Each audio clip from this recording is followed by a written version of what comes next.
Roman ने अपनी प्रेमिका आशी का हाथ थाम रखा था, जैसे वह उसे खुद से दूर नहीं जाने देना चाहता हो।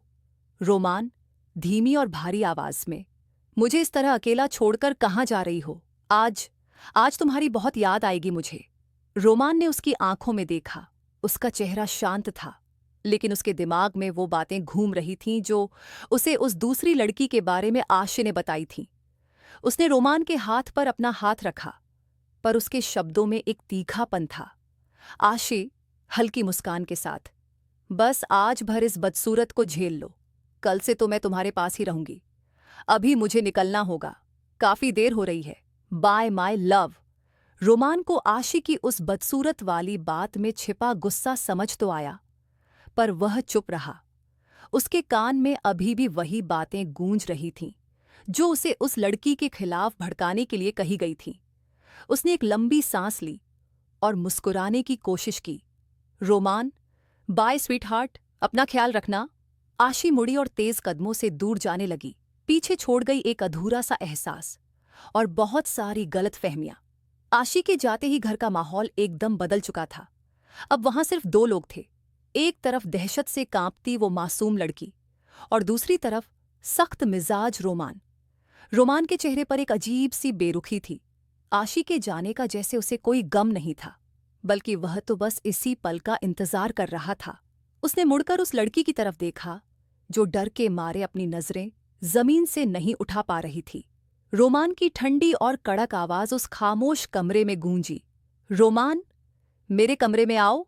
उसके शब्दों में कोई गुजारिश नहीं, बल्कि एक साफ हुक्म था। लड़की का दिल जोर जोर से धड़कने लगा।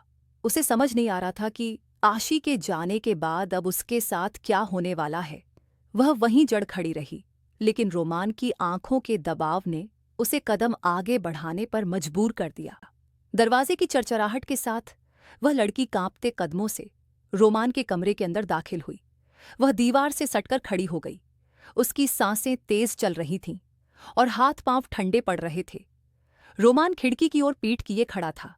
जैसे ही उसने लड़की की आहट सुनी, वह धीरे से मुड़ा। उसकी आंखों में कोई दया नहीं थी। रोमान, सपाट और ठंडी आवाज में, खड़ी क्या हो, अपने कपड़े उतारो। ये शब्द सुनते ही लड़की के पैरों तले जमीन खिसक गई। उसने शर्म और डर के मारे अपना सिर नीचे झुका लिया। उसकी आंखों में आंसू भर आए और वह घबराहट में अपनी उंगलियां मरोड़ने लगी। उसे समझ नहीं आ रहा था कि वह क्या करे। उसकी खामोशी ने रोमान के भीतर के गुस्से को और भड़का दिया। वह तेज कदमों से उसकी ओर बढ़ा और दहाड़ कर बोला, रोमान, सुनाई नहीं दिया तुम्हें? तुम खुद अपने कपड़े उतारती हो या फिर मैं उतारूं? लड़की बुरी तरह सहम गई। वह अब भी नीचे फर्श की ओर देख रही थी, जैसे जमीन से ही कोई रास्ता मिल जाए। उसकी कांपती हुई देह और सिसकियां रोमान के गुस्से को कम करने के बजाय और बढ़ा रही थीं।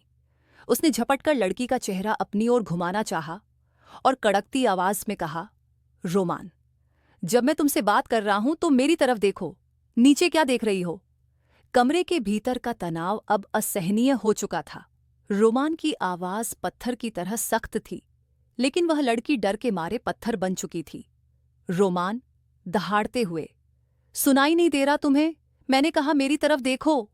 लड़की की पलकें भारी थीं, आंसुओं से भीगी हुई और जमीन पर टिकी हुई।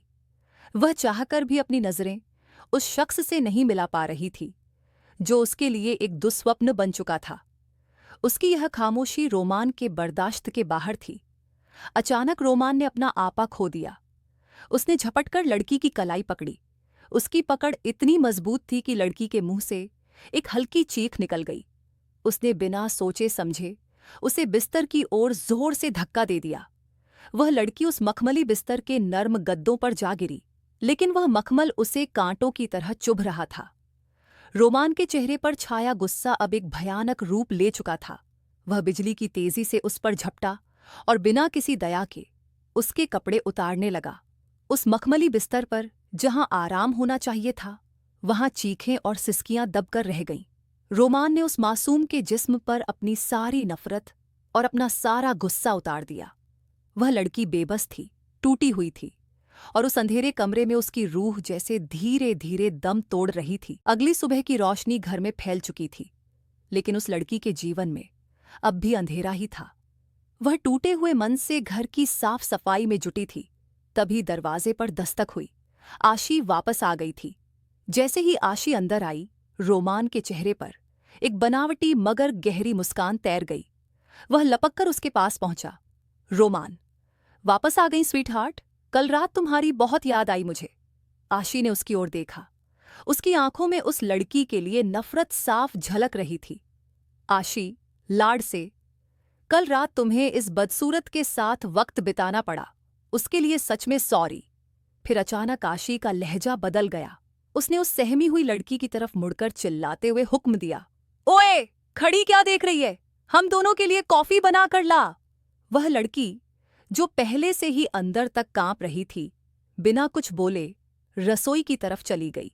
थोड़ी देर बाद जब वह कांपते हाथों से कॉफी की ट्रे लेकर उनके पास आई, तो आशी की तीखी नजरें उसकी गर्दन पर जाकर टिक गईं। वहां रोमान की दरिंदगी के गहरे निशान साफ दिख रहे थे।